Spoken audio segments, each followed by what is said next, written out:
Joan den mendeko 66an ta Gasteizen, langileen greba ta martxoaren 3 batzar bat bazen.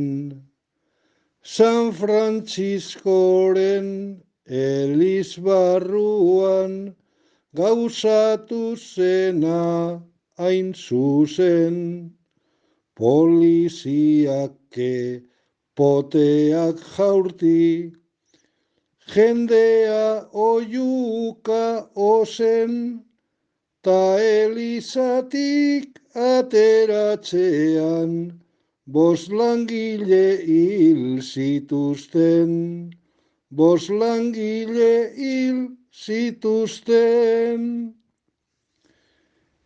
100 ziren zaurituak ta, zer nolako iskanbila, gero hiletak ta langilei, omenaldi bat izila.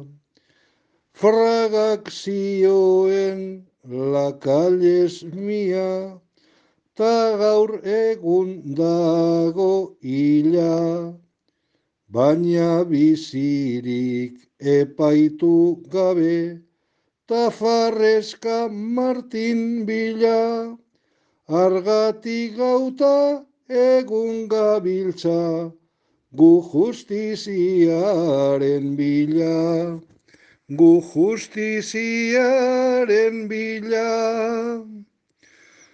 55 urte pasata, aurten berriz zorionez, San Frantziskoren eliza hura, gure esku dagoenez.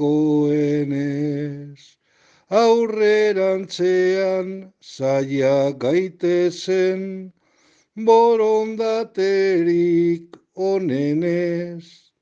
Beren bizia angure alde, eman zutenen omenez. Esparru hori guztiz betetzen, justizita maitasunez, justizita maitasunez.